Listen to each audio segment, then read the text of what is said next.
and welcome to Hero Power.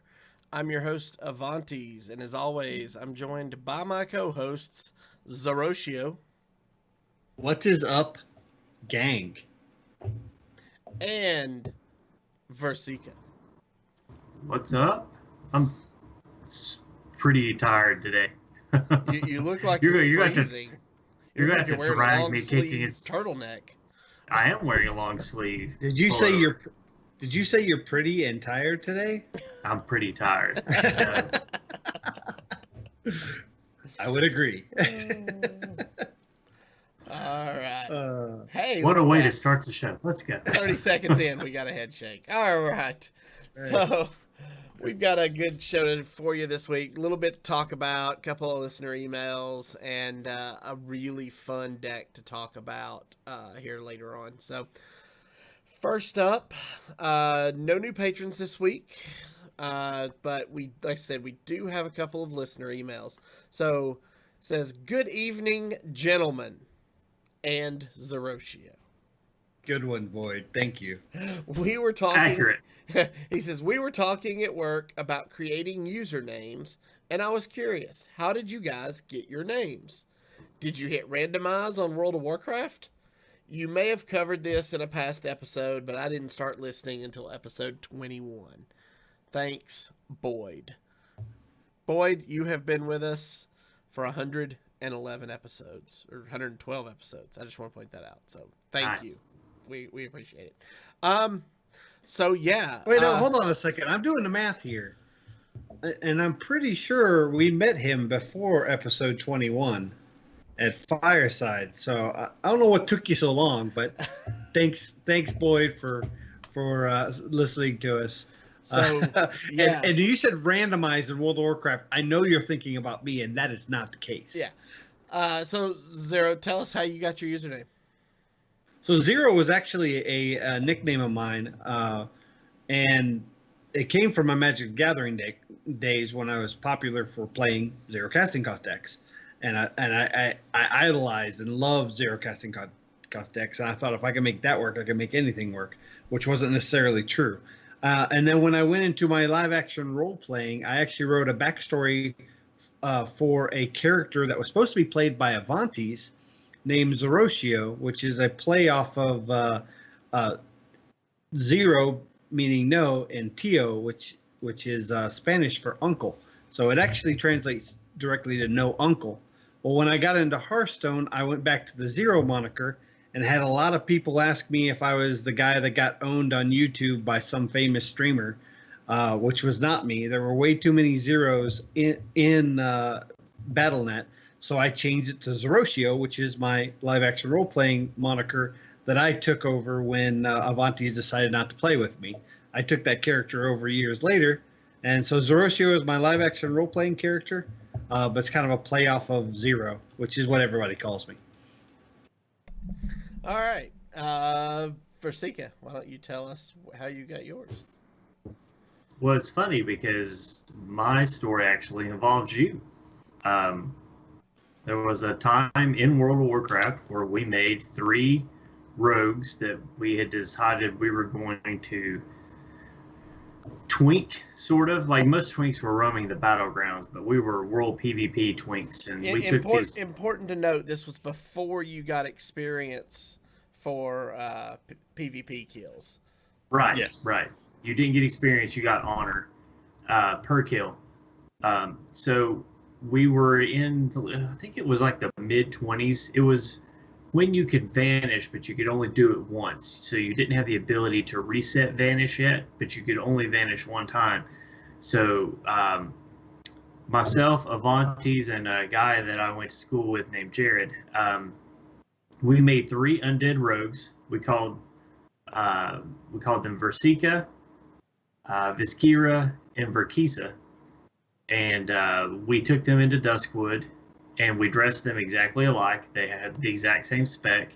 We took them in, and we would pounce upon Alliance characters leveling in the area.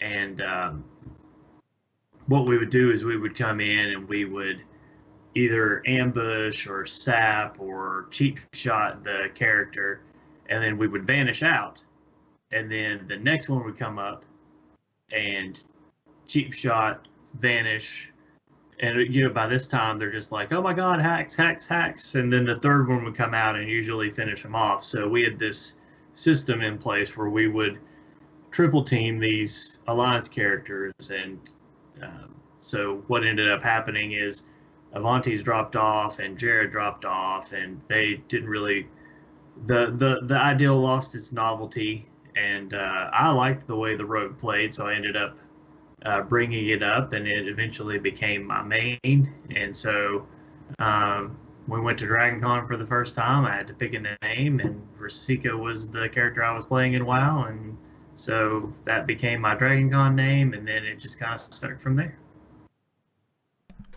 Yeah, so mine's not quite as awesome as those guys.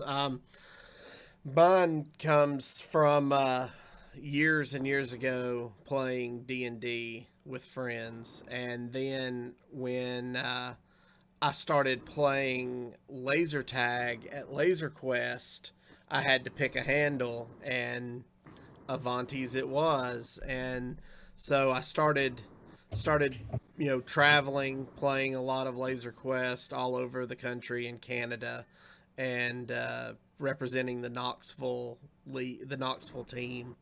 And so that's kind of how that handle really kind of started to grow.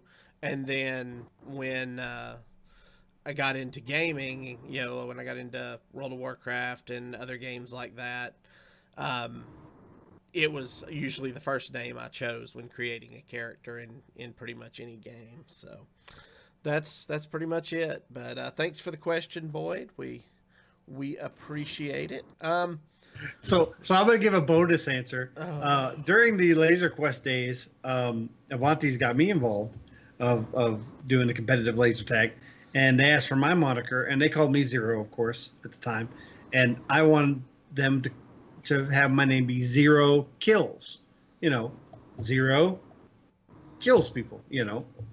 Or play off at 0 kills, like I'm saying I'm bad at the game. I got 0 kills, but they put 0 skills.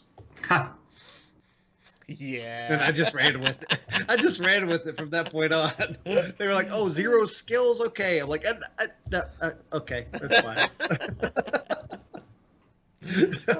So, all right. Our next email is from a longtime listener and patron, Ducharmo.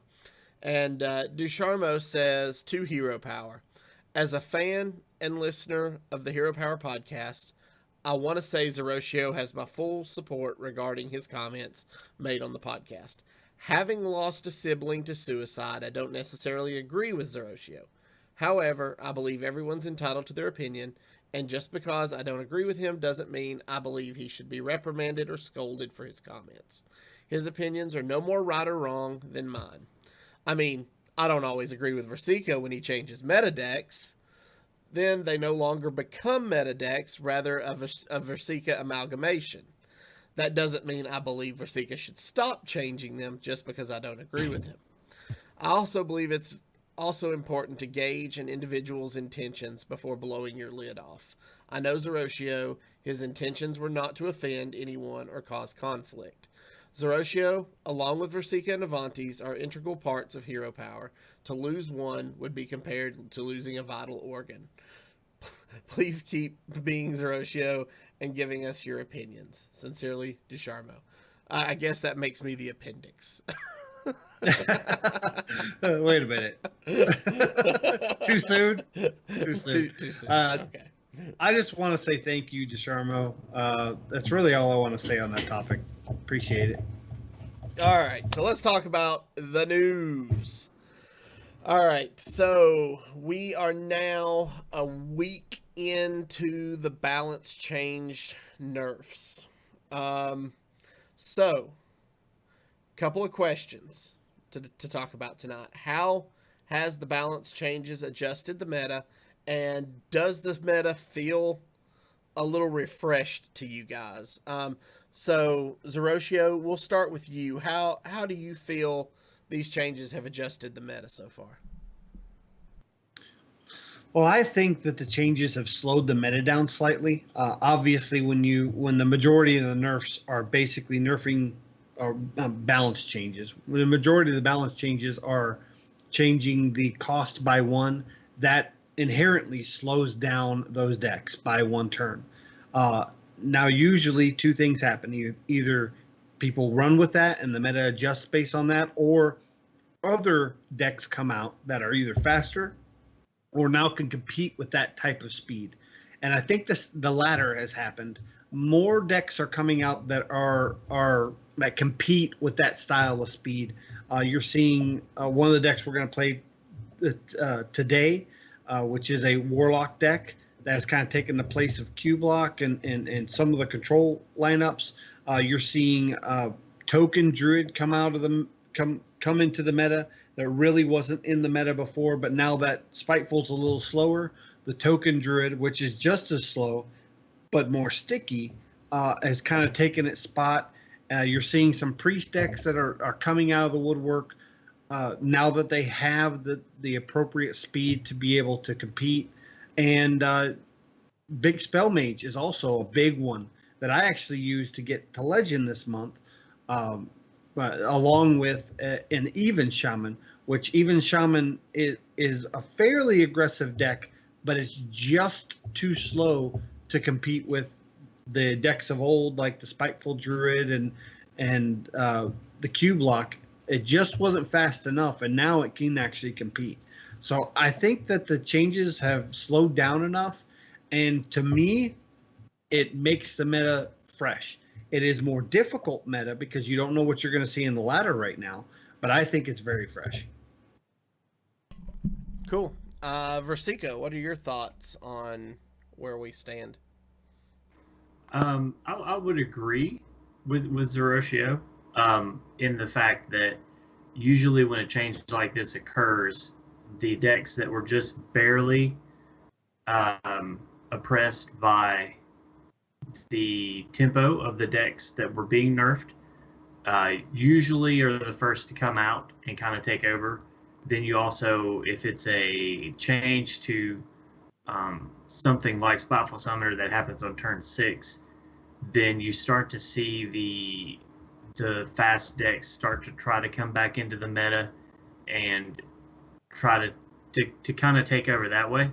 I think one of the cool things about the meta we're in right now is while it may not always be fun, it probably is the most balanced meta that I've seen. And so you don't really have one deck archetype try to take over. I feel like I'm seeing a little bit of everything all the time. And that's a good thing. Now, I do feel like the higher up you climb on the ladder, the more control you're seeing. I won't say that's atypical because I feel like that happens pretty much all the time as you get towards the end of a season. But one of the things that I'm noticing is that it doesn't matter whether I'm on my alternate account and playing in the 10s or whether I'm on my main account and playing in the 20s. And I know that sounds really weird that they're skewed like that, but they are. So I'm seeing the same decks at ranks 7, 8, and 9 that I'm seeing at ranks 17, 18, and 19. And one of the things that this new system has done is that if you're not putting in the time each month, it's dropping those skilled players down, and it is much harder to climb out. And with the meta as balanced as it is, and without a dominant deck, people are still searching for that deck that they want to use or feel like they can use to climb. So you're seeing a lot of good players stuck below rank floors. And so you're getting good decks played by, I'm not going to say highly skilled players, but players that were probably playing in that 5 to 10 range just a couple of months ago. So climbing, that's making that climb even that much harder. And I feel like there's a really big traffic jam around these level floors now, both as the gateway to get to the level floor and then people that are trying to get up to that next level. And they get on a tilt or a losing streak and get pushed down, and those floors are where you're seeing the biggest influx and the biggest variation of different decks, making it that much harder. So as far as like climbing the ladder, I think it's the hardest it's ever been, and that's a good thing, because it's not hard because you're just banging your head against one deck. It's hard because you're banging your head against 10 or 12 decks, and to me, that's more challenging, and so it keeps me coming back for more. I haven't found a deck that I really like much right now, and it keeps shifting. I will say that one of the reasons why my alternate account is higher than my main account is because I've been using my main account to practice for UHL, but also I've been changing decks almost constantly because I have the cards to build all of them. On that alternate account, I really only have about 4 decks that I can play, and playing just those decks over and over and over, and that consistency of playing those decks every match, I feel like has given me a better win rate. So I think there's really something to be said for that. Yeah, I'll say that since they've changed the ladder system so that you don't drop down all the way down to 16 after being legend, this month was the longest it took me to get to legend. Now, the last 2 months, I got legend before the new set came out. Last month, I got it the day before Witchwood came out. So this is the first time I've gotten into Legends since the set come out, and I did it after the nerfs. This was the most difficult month since the ladder change that I've had, and I think you're right. I think it's just because the ladder's not predictive. You can't predict what you're going to play against. There's a lot more viable decks in the meta right now, and I like it. I like that it's taking me this long. I like that it's making me give an effort into it. It is frustrating at times, but if this is indicative of how the sets are going to affect the meta and how balance changes are going to affect the meta in the future, then I'm going to be in Hearthstone for a very long time. So I've been playing. I played quite a bit last night. I probably played 20 games or so last night. Oh, wow. Mainly because when I logged on and started playing last night, I was only 3 out of 5 to get my chest at the end of the month. Meaning I'd only played 3 games in the first 29 days of the month. You'd only won 3 games. Yeah, well, yeah, one. Well, you're bad at the game, so honestly, that could have been 50, 60 games. Yeah, 0. Kidding. Yeah, because I have all that time. No, so yeah, I actually logged on and started trying to climb the ladder last night, and I played the deck we're gonna play tonight, some, and had good success with it against Even Shaman and some other similar decks. And then I kind of switched it up some and played the deck I was playing last month, which was Taunt Druid, Hadronox Taunt Druid. And that deck is still ridiculously stupid strong in the higher ranks, meaning, 20 to 15. So I didn't have really a whole lot of time. I didn't have a whole lot of problems moving up last night. I climbed 3 or 3.5 ranks last night. So I'm going to try to finish out tonight and get to the rank 15 floor before the reset so I don't drop below 20. But I will say I love it when a streamer gets legend, sends out a tweet that says, just got legend with Taunt Druid, with Hadronox Druid. Because then everybody floods the ladder with Hadronox Druid, and I get on Big Spell Mage, I polymorph 1 minion, and they concede. Yeah. So, all right, that pretty much, I kind of agree with you guys. I do want to point out, Red Knot in the chat said that he felt like the last meta was more balanced, in his opinion, and that he feels like Druid is going to push aggro out of this meta. So, and Okay, so I'm going to go ahead and say that I think that's a valid statement, but Yeah. it's taken a while to do it, and I felt like last meta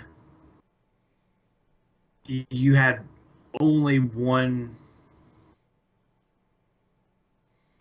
I don't know. So I see where he's coming from with that, and I guess I'll just go ahead and stop it there. I do feel like aggro is a little underrepresented in this, but I guess from a perspective of aggro was so good for so long and can easily come back in with just a couple of cards from a new set. I feel like it's not been punished to the point that it's completely out of the race. I feel like it's not as desirable right now as an aggressive tempo.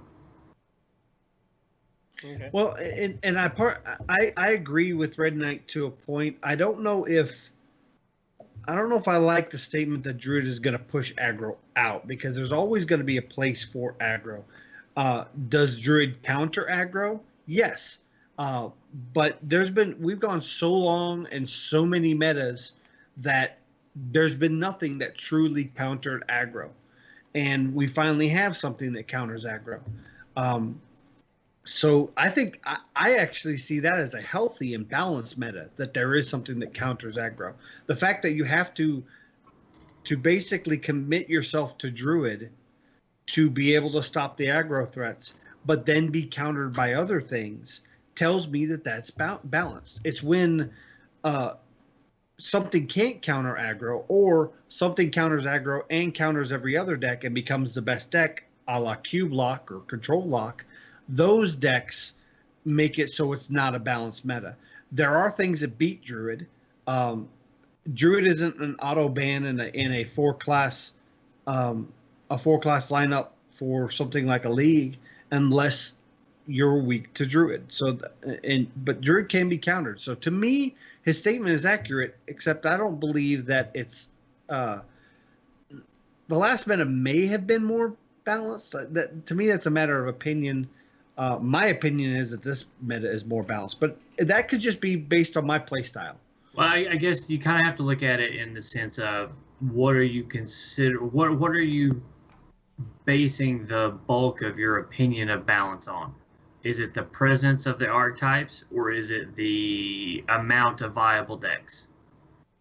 A combination of both. Right. If you got a combination of both, then you could definitely say that aggro is underrepresented in this meta. So there is the. But it's not absent.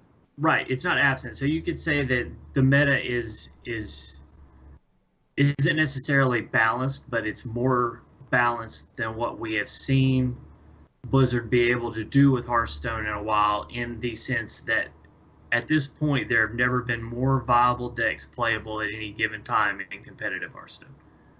Yeah, and I understand his statements are based off of HS Replay data, and I'm not discrediting HS Replay. I will say this, that I have attempted to use HS Replay data and compared it to my personal data, and they don't match up.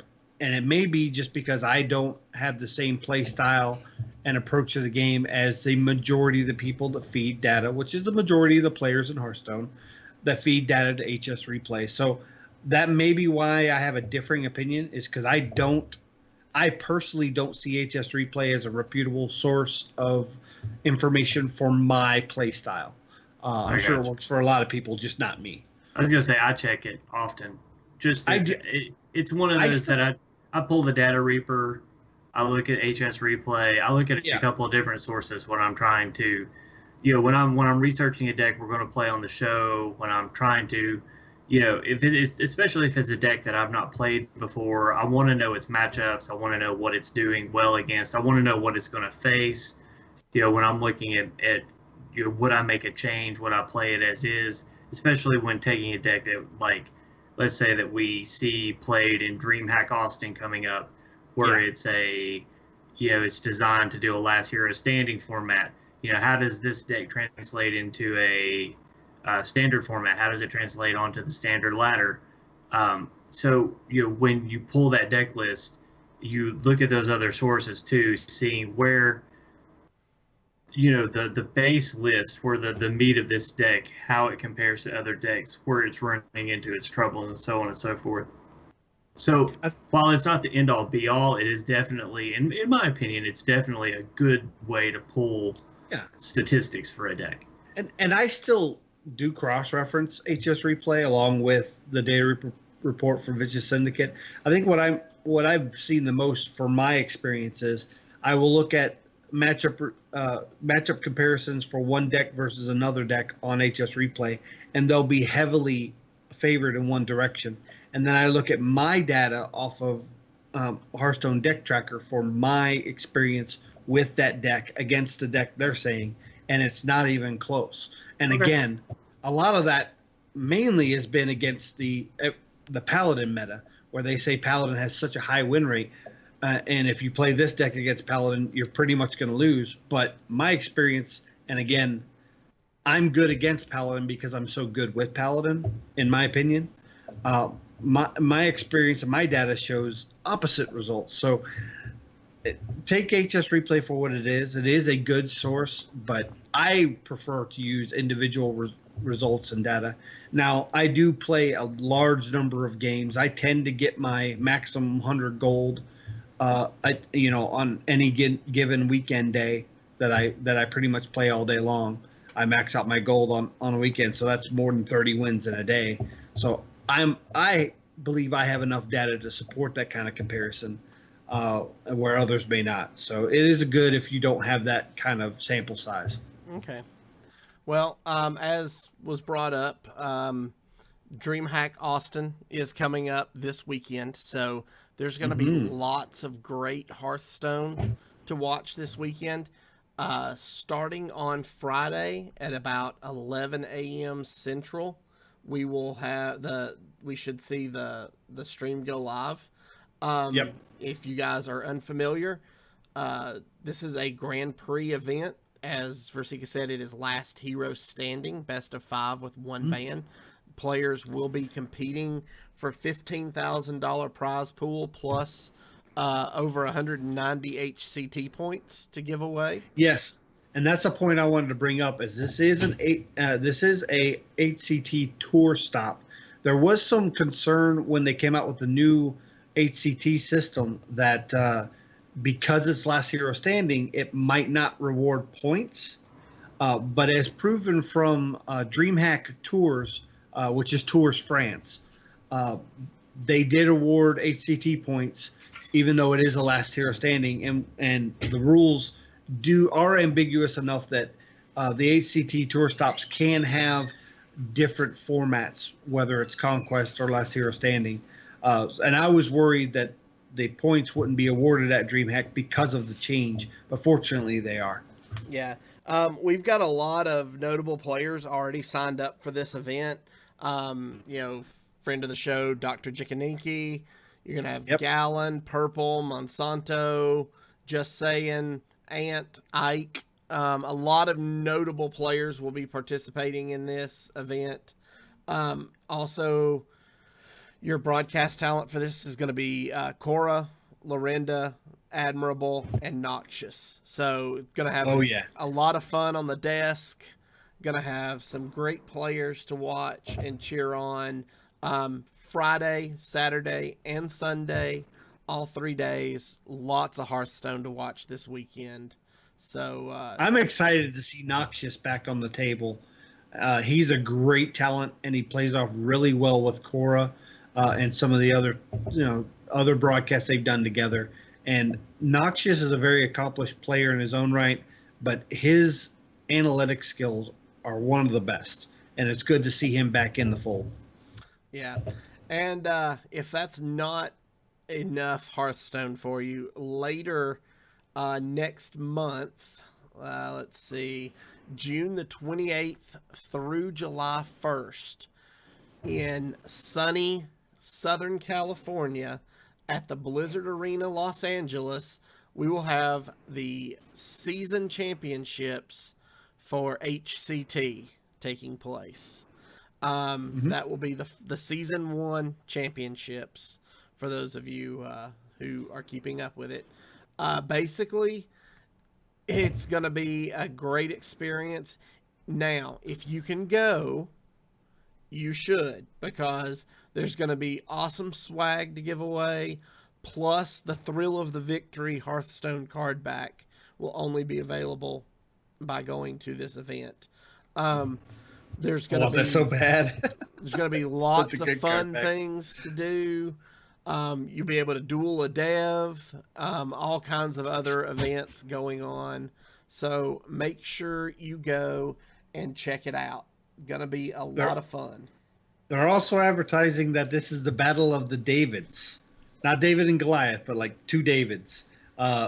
Killing All Day and Dog, Yep. both first name David, will both be representing the United States as part of the Americas region in this seasonal championship. And I'm really excited to see. I mean, it's a who's who of Hearthstone that's competing here, and it's really exciting. I'm also excited to see the China representatives, because the 4 China representatives are names I haven't heard of before. So it's really neat to see new blood and new talent come out of China and see how they compete this season. Have you guys ever played on that ladder? Very rarely.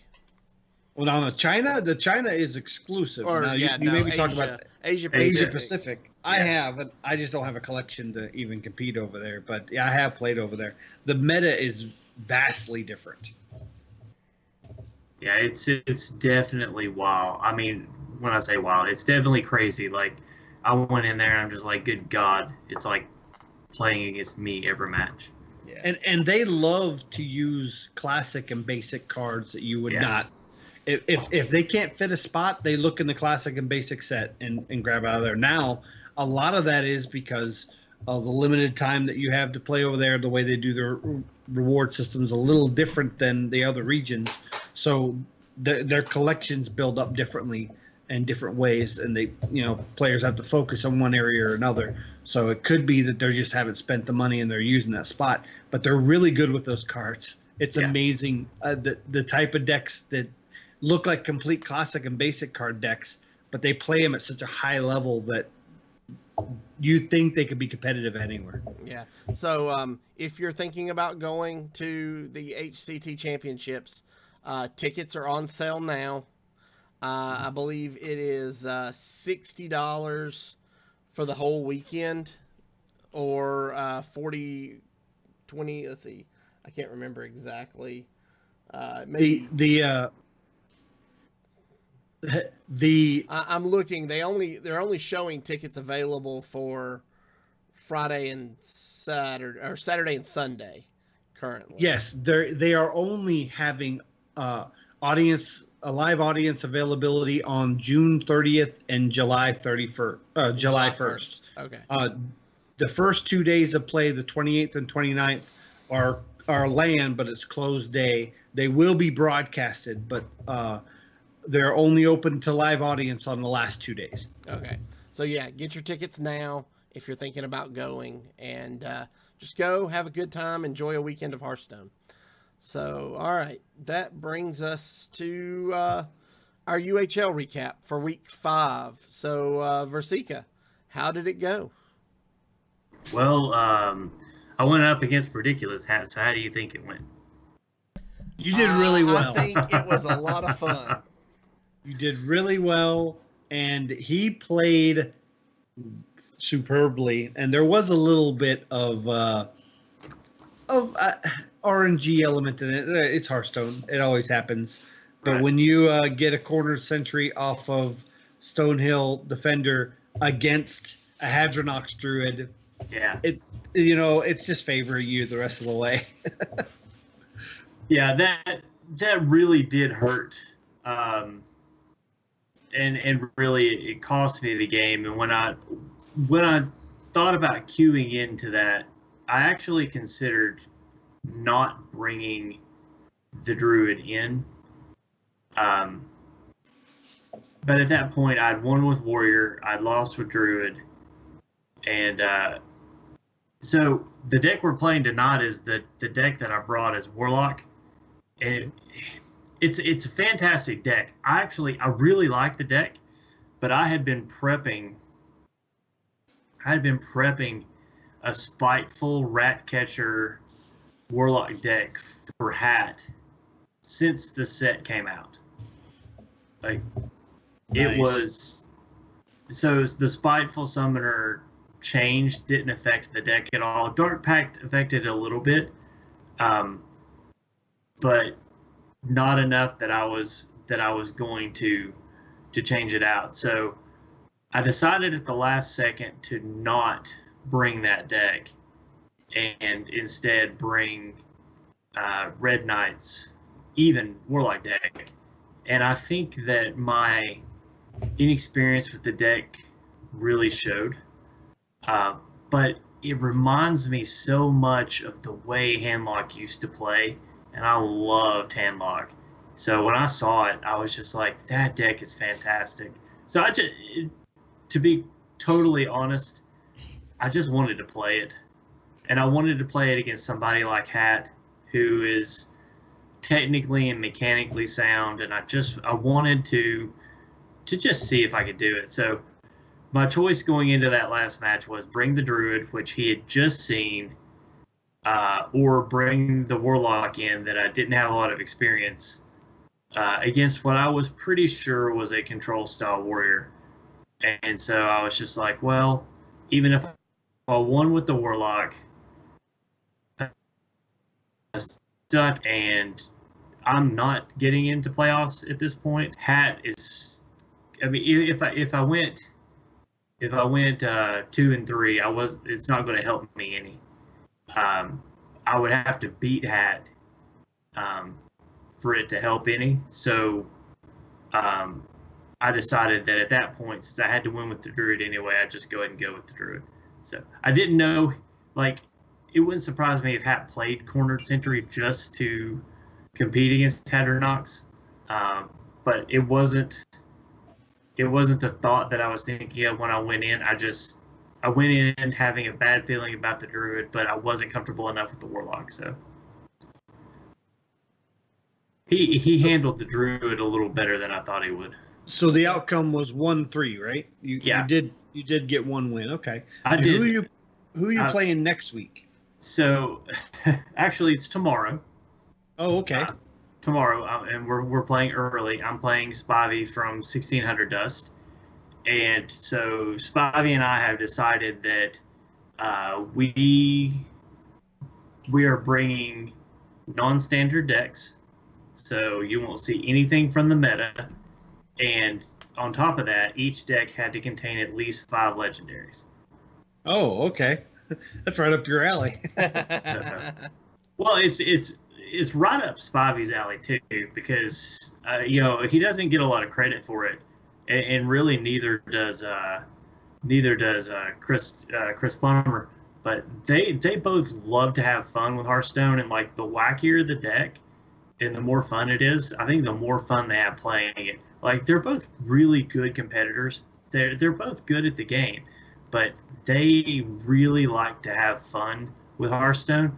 So this is right up their alley too, and I think it's going to be fantastic. If you are looking for decks to climb the ladder with, or some like Diet THL or something, this is not going to be the match for you. But if you want to come and just watch some fun Hearthstone being played, and hopefully played at a high level, then tune into the match, and you won't be disappointed. And to watch the likes of Brasky and Animor get absolutely baffled when Versika plays cards. Well, I think that was my favorite part, is seeing their reactions to some of the cards hitting the board. Well, I brought a deck in that looked like Control Warrior, but it wasn't Control Warrior, and I did that on purpose because I'm on record as saying that if you want to beat Ridiculous Hat, you have to surprise him. Mm-hmm. RNG has to be in your favor, and you have to surprise him. And you're not going to out prep him, and you're not going to get him mechanically or technically. So, the decks were designed to look like decks that he had seen before, but each one had a twist, which is why that Warlock Spiteful Summoner deck looked like Q Block, but it wasn't. The Warrior deck looked like Control Warrior, but it wasn't. The Druid deck looked like Hedronox Druid, but it wasn't. So, yeah. Yeah, I believe Navalis actually mentioned in UHL Rundown that it was spoken that it was a Control Warrior that had elements of Rush in it, and where Navalis said, I believed it to be more aggressive. And of course, I know you, so I know it's kind of a mixture of both. Well, so the deck list, and I guess I can post it somewhere. I haven't really even, I think I've already deleted it. But yeah, so the deck list was actually very aggressive. And on paper, you look at it and you think, oh wait, this is probably Control. But I mean, if you really stop and take a look at it and you break it down, you realize that it's much more tempo. It's much more, yeah. Gotcha. So. Okay, cool. All right, so sounds like tomorrow night. What time are you guys playing again tomorrow night? 4:30 p.m. Eastern. 4:30 p.m. Gotcha. Eastern, 1:30 p.m. Pacific. Yeah, so it's an early match. Spivey and I got together early in the week, and we both have just insanely busy weeks. And when we first started trying to figure out when we were going to play, like, we could not get the schedule line up at all. So I was actually going to concede the week to him. We weren't even going to play the match. He still has a shot at the playoffs. I don't. So it just seemed like, a more fitting for me to concede the match. The gentlemanly thing to do. Yeah. Right. But then we happened to just find a time. It was a very small amount of time that we could fit it in, a very small window. So we're just like, yeah, we can do this. So that's why it is. I think it's going to be cast, but I'm not 100% sure. Okay, cool. So 4:30 tomorrow. If it's not cast, it will be on my channel, and Spivey and I will be in Skype talking back and forth to each other. So Okay, Nice. cool. All right. So that brings us to this week's Tavern Brawl, which is Gone Fishing. I think this is the first time they've done this one. So I think so, because I don't remember this. I don't remember this one either. yeah, it's Let's Go Fishing. Build a deck of 20 minions, and we'll give you 10 random class spells and a rod so you can fish minions out of your opponent's deck. So, funny thing on this is I picked Shaman, and I found I didn't get a chance to see how it worked, but you can actually put hero cards in this. It seems as if they made it so weapons and spells don't show up, but I put both Shaman hero cards in there, and then I filled the deck with as useless minions as possible. Like what? I'm curious as to what your useless minions were. I want to see if they lined up with mine. Well, useless minions being because I on the wording I wasn't sure if it was going to put them in their hand or put them into play or what. So I assumed it would summon them into play. So I went with some that had battle cries and just low stats. Like the main one was Witch's Apprentice. That was the first one. I was like, yeah, I'm putting that. And then I put the archers in there that do the 1/1s for one that do one damage. So they're semi-useful to me, but they're not as useful to my opponent. And so I start the game, and at the end of your turn, it gets a random minion out of your opponent's deck and summons it onto your side of the board. And I got Violet Worm. And then my opponent takes his turn and gets my Witch's Apprentice and immediately concedes. Wow. So that's the only experience I have with the Tavern Brawl this week. So I also went shaman, but I went a little different route. So I put in the ancient watchers and the humongous red reliefs. Then I put Those are in good. I didn't think of that. I put in the guy that gives you Wind Fury from Shaman. Okay. I put in the Iron Beak Owl and the Spellbreaker. Okay. Those are good. And I put in Mind Control Tech. And what was the other one I put in? I put in the 3/1 that gives you arcane missiles when he comes into play. Yeah, I know the Kobold Apprentice. Yes. Yep. And I ruled the roost.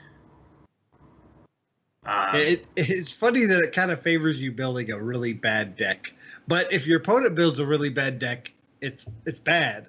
So yeah. it's Well, I mean, that was it. Now, It's like I went in the first game and I'm just like, okay, I see how this goes. And so I came back in and I'm just like, so I'm going to build a deck full of cards that you can't use, but definitely allow me to combo you out. In fact, the game I was playing with was a mage.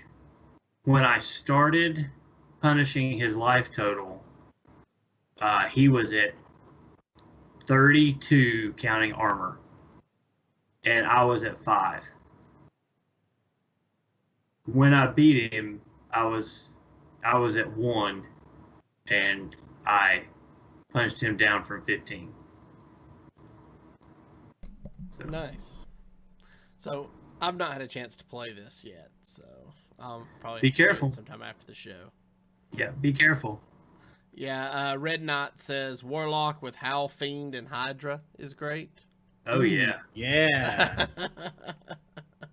So, Yeah. all right, guys, that's gonna bring us to this week's deck, which we got to talking about this a little earlier in the week, and we all came to the kind of the same consensus that Even Handlock just sounded like where the fun was at. And so we got to talking about, Warlock decks and even Warlock decks, and we kind of got to talking about, well, our friend Red Knot has a really great deck list. So we reached out to our friend Red Knot, and he was gracious enough to share his deck list with us so that we could share it with you. So I'm going to run down this deck list, and then I will kind of turn it over to Zeroshio to kind of talk about the deck. So the deck list consists of 2 Defile, 2 Doomsayer, 2 Plated Beetle, 1 Sun Fury Protector, 2 Vulgar Homunculus, 2 Hellfire, 2 Hooked Reaver, 2 Lesser Amethyst Spellstones, 1 Shroom Brewer, 1 Spellbreaker, 2 Twilight Drake, 2 Argent Commander, 1 Dread Infernal, Gin Greymane, 2 Siphoned Soul, the Lich King, 1 Twisting Nether, Gul'dan, Blood Reaver Gul'dan, and 2 Mountain Giants. So, Zeroshio, tell us a little bit about how this deck plays. So there's been quite a few variations on the Even Warlock in the last few days since the nerfs. Some are going towards a zoo base. Some are going more towards a control style, old style handlock base. And this is not a nice, happy median, in my opinion. It has a lot of really good early aggressive power, but also has a lot of sustain, just kind of building up for a good Blood Reaver Gul'dan. The one big tool in this, though, and it's the same in all of the Even Warlocks that are out right now, is if you happen to get the coin, you could have a Mountain Giant out on turn 3 by tapping the first 2 turns, and because the coin's in your hand and is an additional card, on turn 3 that makes Mountain Giant 3 mana. That's the fastest Mountain Giant's ever really been able to be played. And to have a turn 3 8/8 in a meta that doesn't really deal with a Mountain Giant other than a Shadow Word Death, which isn't really in play except for maybe a one of in a lot of decks right now. That could really turn the tide. If they have to put a lot of resources into getting rid of that early Mountain Giant, then your Hooked Reavers and your other larger minions like Twilight Drake can stick on the board and really punish your opponent. Now, you do take a lot of damage early because your hero power is one mana, so it's easy. That also fuels your Hooked Reavers, so you want to try to get the best value out of your Lesser Amethyst Spellstones and Shroom Brewers to get the full heal off of those and time those after you play your Hooked Reavers. I like this deck. It's doing really well for me. I'm sitting right at about a 54% win rate. I think I can get better once I get more practice with it. How about you, Versika? What are your thoughts about this deck? Well, I mean, I thought it was fun enough that I scrapped weeks of practice to bring it against Hat. So I'm a fan. I like it. And honestly, since I first saw it, I've run into it several times on my alt account, which I'm primarily playing Even Shaman on. And I actually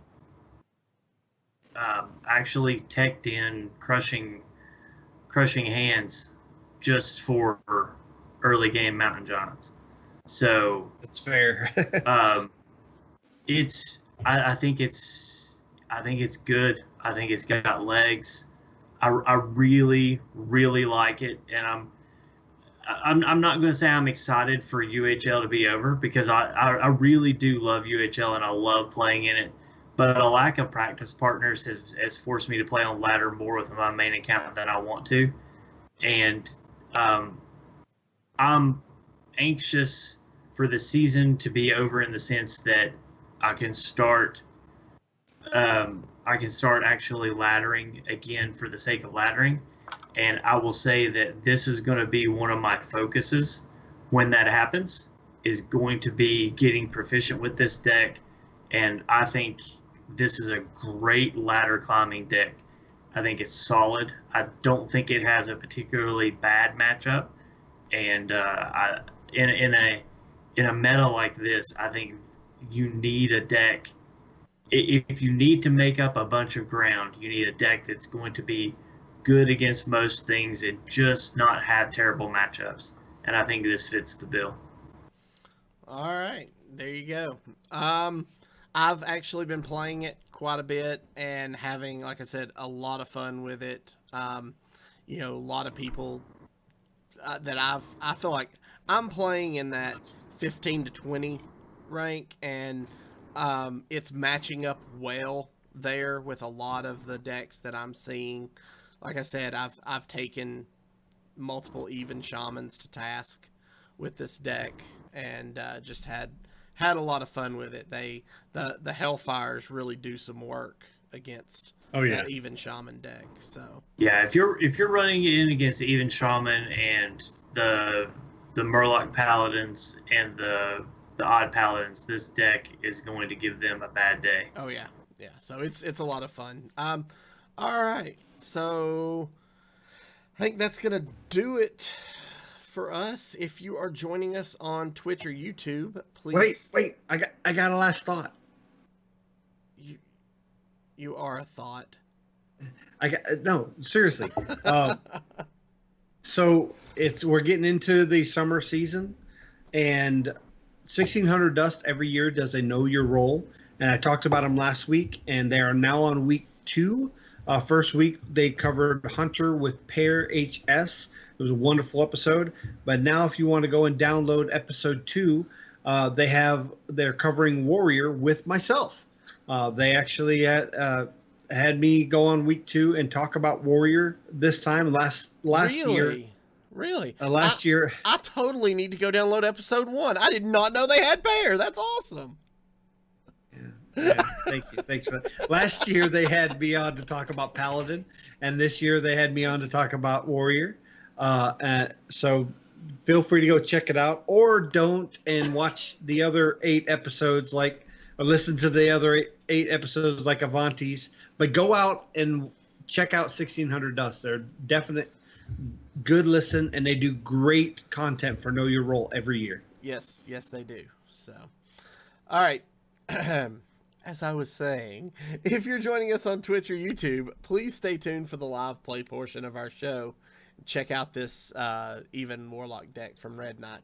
If you are listening via the audio podcast, we'd like to thank you for joining us. Remember, you can follow us on Twitter at HeroPower_cast. And you can find all of our past episodes on YouTube at youtube.com/ECMMOgamers or on our website at HeroPowerHS.com. If you enjoy the show, you can help to support and improve it by joining our Patreon. You will also get exclusive access to our patron-only Discord. And if you're interested, we do host quarterly patron tournaments. You can find all of that information at patreon.com/HeroPower. And we'll see you all again next week. And don't forget to use your hero power. Or do whatever. It doesn't matter. Unless Mindbreaker keeps you from using it. That's right. That's right. Mindbreaker, the Versika card, could keep you from The using Versika card. If you have not checked out Mindbreaker's art, it looks just like Versika just coming in the rain on a bad hair day. Yeah. So, all right. It was in one of my UHL decks this week. That does not surprise me. That doesn't surprise me one bit. So who's driving this week? I am. Okay. Are you getting tired of me driving? What are you saying? What are you trying to say? Couldn't remember. All right, and I am queuing up.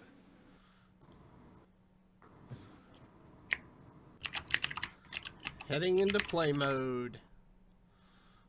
And I have played a little bit since last week, but I got Legend just before the holiday weekend and haven't played much since then. So my rank is decayed pretty bad since I haven't been playing much. Okay. I'm sitting right around the 5,000 rank. 5388 looks like. All right, And so we got a rank we've one. got a druid. So you're gatekeeping. I'm gatekeeping. We have a druid, but we also have Mountain Giant and the coin. And we just talked about this. Yep.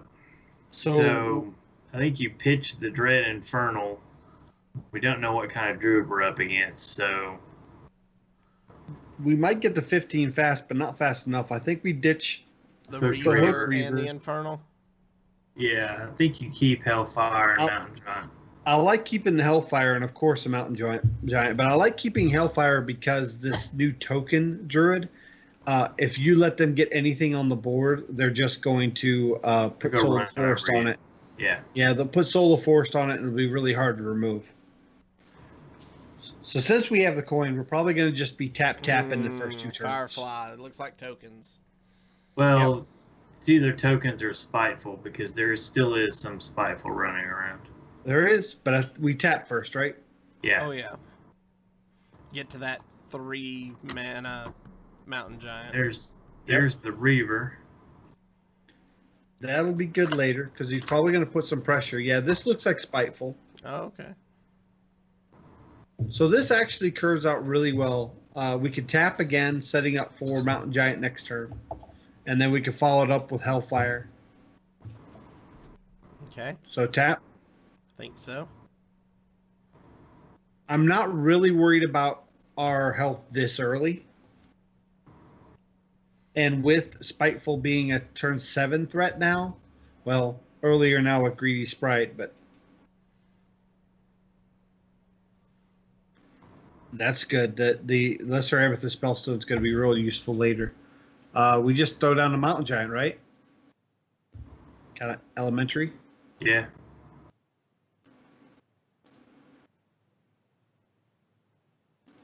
Yeah, once you get the Mountain Giant in your hand, it's almost, you just want to get it out as fast as possible, then kind of recover from there. So if he just goes face, oh, no. So he's playing around I was gonna say he was playing around the Hellfire. I would love to see a Shroom Brewer there.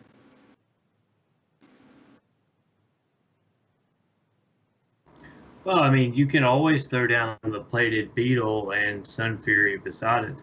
That's what I was thinking. And not taunt up the Mountain Giant, correct? Right. Yeah, throw it on the other side so that. I don't hate that. I think that's probably the best line.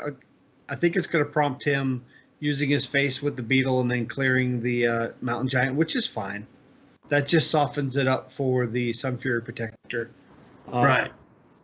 I'd rather that's get the still armor a out. lot of resources to clear the giant. So He's already used a lot of resources to weaken it. He sent 3 minions in. He's going to end up sending 4. Yep.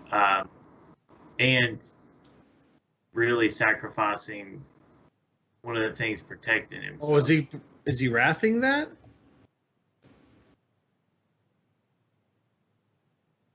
No.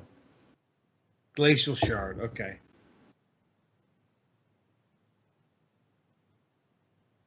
Huh.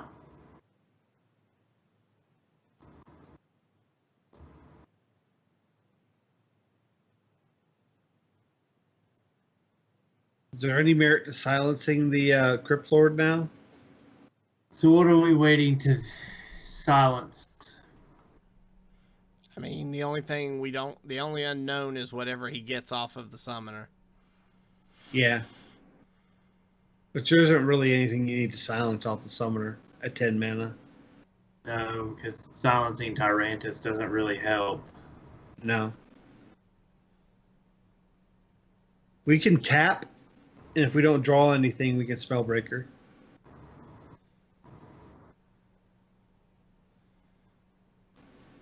Yeah. Yeah. Okay. So we'll tap first. Yeah. The Hooked Reaver, and then we'll Spellbreaker the 2/8. Yeah. Okay.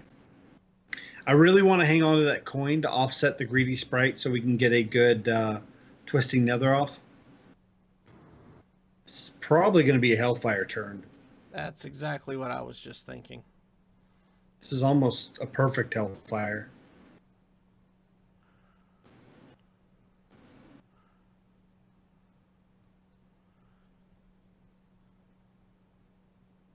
I don't know. Now I don't know, because there's not a lot of damage on the board. That's what I'm thinking. But I mean, we're a turn away from really being able to Twisting Nether. At that point, Hellfire, I don't know, could be good backup. Yeah. Do you just throw out the Drake? I don't hate the Drake here. Really don't have anything to follow it up with. The other option is the Hellfire, which will empower our Amethyst Spellstone for maybe Cobalt next turn. I think once again, when do we use Hellfire if we don't use it now? We don't. I mean, after he UIs, I guess, but I would go ahead and Hellfire now. Yeah. Hellfire now? Okay. Yeah. And then pass? And then I think now that we've empowered the Spellstone, I think we go ahead and tap. Nope. We'd have to use the coin or we'll be full. Oh, that's right. Yeah. Yeah, because we would be. Because we're at 9 cards right now, yeah. Oh, he busted the mind control tech before we Gul'dan. That's really good. So now this is a Twisting Nether turn, right? Absolutely. There is only one Twisting Nether. But that's okay, because he only has 1 card left in hand now. And I really want him to hit us in the face so we can put down double Hooked Reaver. Well, he's going to hit you in the face. Yeah. So double Hooked Reaver? He finds a way through that, we're dead. Right? How is he gonna get through that? 2 silences off no cards in his hand? Yeah, I think you're good. Yeah. Yeah, go ahead. I mean, we can No. I'm just thinking out loud. Well, how about this? One Hooked Reaver, and then we Amethyst Spellstone down Leroy. I like that better. Yeah. Okay.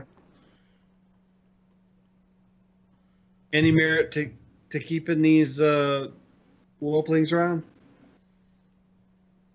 Well, I think next turn we just straight up take care of the Tar Creeper. So yeah, I would keep them around. Okay. I don't know if we should get rid of them because we don't want to leave them around for another mind control tech.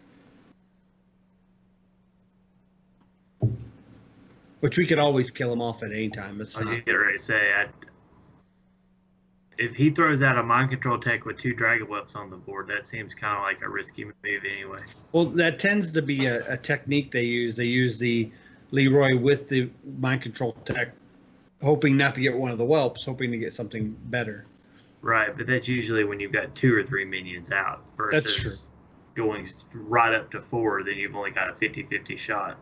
That's very true. And when I'm top decking, that's not what I want. I mean, I'll probably play it because I'm top decking, but yeah. And actually, this next turn we could run both of them in if he doesn't kill them, and follow it up with Argent Commander and keep a Hooked Reaver at full health. Full health. That's kind of where I was going with it.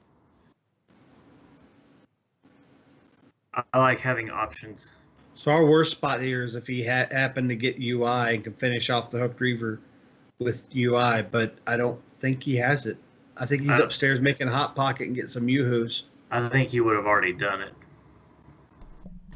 Mom, So is this an Argent Commander play? These guys cheated and Yeah. played a taunt. Yeah, I think even though we drew Lich King, I think that's still the play. We're not going to tap though, right? Because we're getting a little low. Right. Okay, so here's my thing.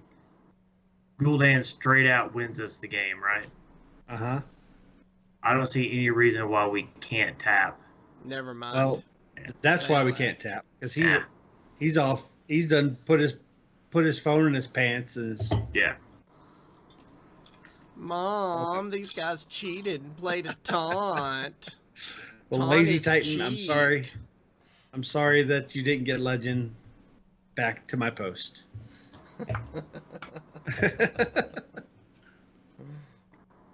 Gatekeepers. I am the gatekeeper. So we are 1-0 with Red Knight's Even Warlock. And he mentioned before in chat that Druid right now is the stopper of aggro, is going to kill aggro. Well, there are counters to it. I don't consider Even Warlock aggro. I consider it very No. What I'm saying is Druid's weak to something. Ah, yeah.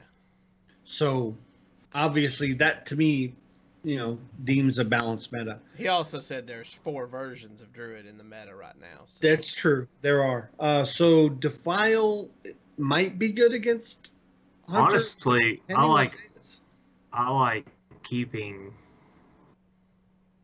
I think I like keeping Defile and Shroom Brewer. I don't hate that. And pitch the Siphon Soul and the Spellstone? Yeah. Okay. I don't hate that at all. I hope we draw into a Mountain Giant. No. But Plated Beetle's good. Gul'dan's kind of a rip, but we really don't want that early. But at least we know we're going to draw it. Well, and this is going to be... We're going to be heading into some aggro here. We are. We tap first, right? Yeah. While we can. Because Plated Beetle, coining it out, just playing right into Candle Shot. Yeah. And we have the Shroom Brewer to help us with those taps. Ooh, Jewel McCall. That is going to fuel up the Defile. Yeah, that'll be exciting.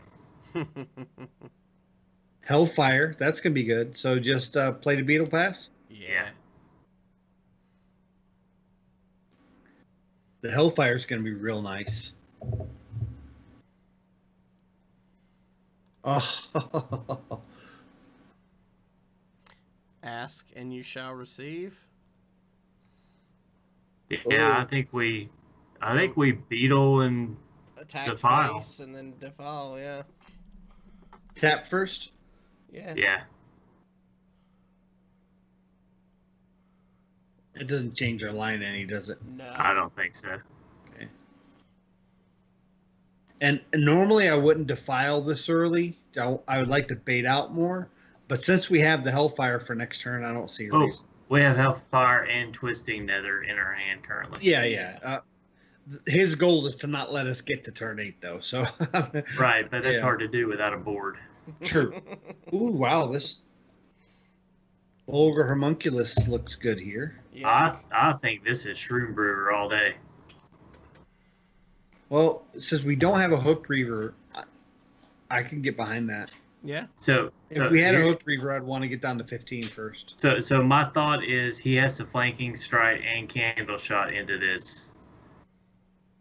Sure, Just if he to even clear runs it. Flanking Strike. Yeah. I mean, looking at the way he's been playing this, he didn't go face with the Candle Strike, so that tells me he's not on a pure face game plan.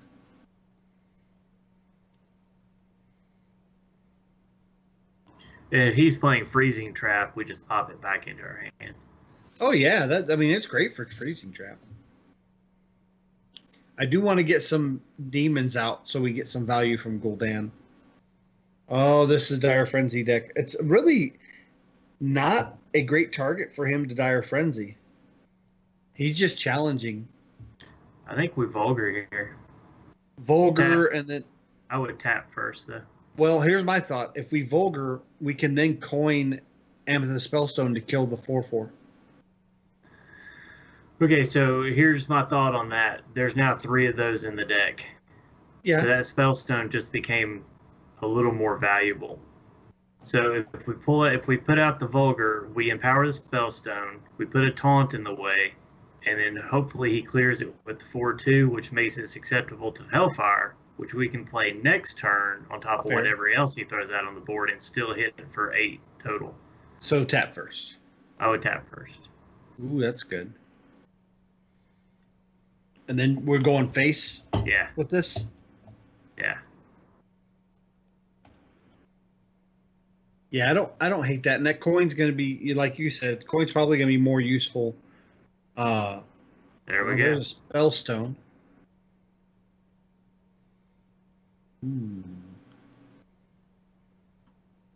So we can Mountain Giant coin Spellbreaker.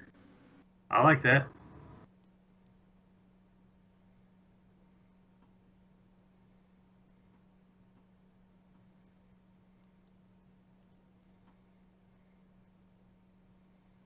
This is playing around the walls.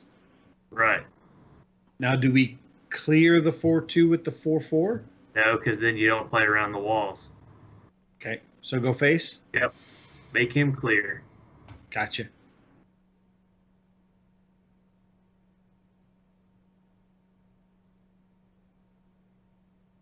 Hunter's Mark with the Candle Shot. It's a good way to clear. Now he's going to put pressure. That's okay. Ooh, that's kind of nasty.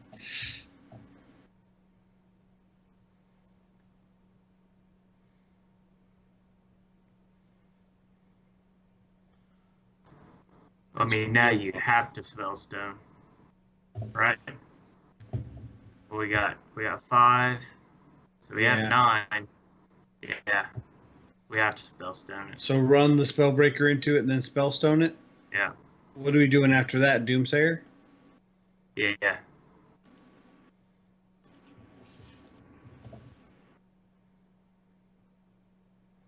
I'm going to go ahead and tap. I should have done that first. I miscounted my mana. That's actually good. Okay, yeah. It wouldn't have changed anything. No, but next turn we Lich King. Turn after that we Twisting Nether. Turn after that we Blood Reaver if we have to. But what do we have on the stack for Blood Reaver? We don't, but the ability to We'll get a do taunt. 3 damage and gain 3 life. That'll Well, be good. That Soften. Soften Soul helps. yeah. It will. So Lich King? So Yeah. now, hold on. What do we die to? We die to Leroy, but not Kill Command. Well, we might die to Kill Command. Well, he'd need He would need a one-mana minion and double kill command. And he'd have to use his face, so a taunt helps us there. Well, I'm thinking Dread Infernal to get a body on the. I was thinking Dread Infernal Sun Fury Protector. We take a damage if we do that. Yeah, but that's why I was calculating my life. It's in the same position. It is, but it gives us 2 bodies and a demon if he clears it. Yeah, so I'm okay with that. I mean, we do lose to Dire Maul or Jewel McCall double kill command, but I think you would have already double kill command.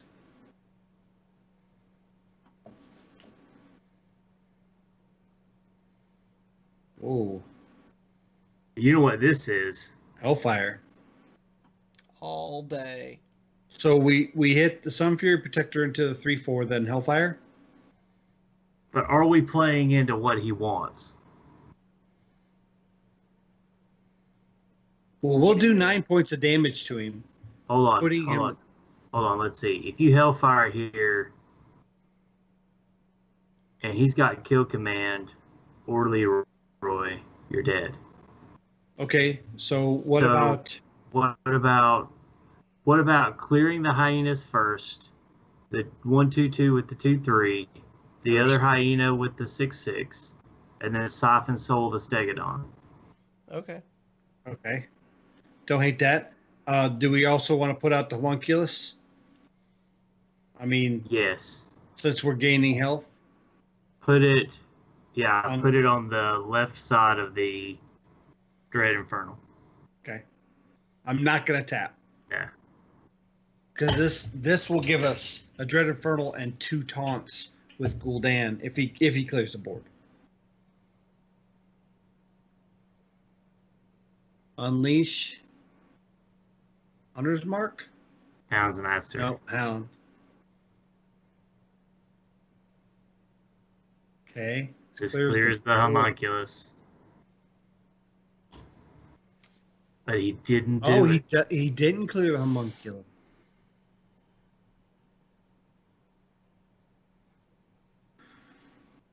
So we can't kill our own homunculus off. But we will get another homunculus back. So I think we need to cool down so we can start gaining life. Why don't we Lich King for the I was going to say, taunt? I think we Lich King. And then clear the 3/3 taunt? Yeah. Okay. That gives us 2 taunts he's got to get through now. He only has 1 card in his hand. Right. Again, not tapping because of our health. Right. I think next turn we have to Gul'dan though, because I'm getting real nervous. Unless we have some form of lethal, which I doubt we will have. 7, 8, 9, 15. Oh wow, he's using his face. Thank you. And now you Gul'dan. Yeah. Now you Gul'dan. Yeah. And I don't think he can come back from this, not with no cards in his hand. Well, if he draws Leroy, that's 7, 8, 11, 13. He's 1 off lethal. But he's got to get through. There you go. Yeah, he's got to get through 2 taunts. That wasn't going to happen. And next turn we start gaining health back with hero power. So no. That's... And once again, the gate remains unbreached. So all right, 2-0 with Red Knight's Even Warlock. It's a really fun deck, as you guys can see, and it matches up really well with some of the decks that are out there. So go give it a shot. You can copy the deck list now, or you can get it from HeroPowerHS.com first thing in the morning, 9 a.m. Eastern, 6 a.m. Pacific. So, and I picked up about 700 ranks off those 2 games. Not bad. Nice. So, all right, guys. think that's going to do it for us this week. If you have any questions or comments about the show, please email us at heropowerpodcast@gmail.com. Do us a favor and hit that subscribe button below on YouTube if you've not done so already, and give us a follow on Twitch to be alerted when we go live. And for more details about our Patreon, check out patreon.com/heropower. So before we call it a night, I am going to send you guys over to a match already in progress. Our friend Red Knight versus Pear, playing over on the United Hearthstone League channel. So Yep. I'm going to send you guys over there to watch some Hearthstone. So have a good night. We'll see you all again next week. Bye, guys. Bye, guys.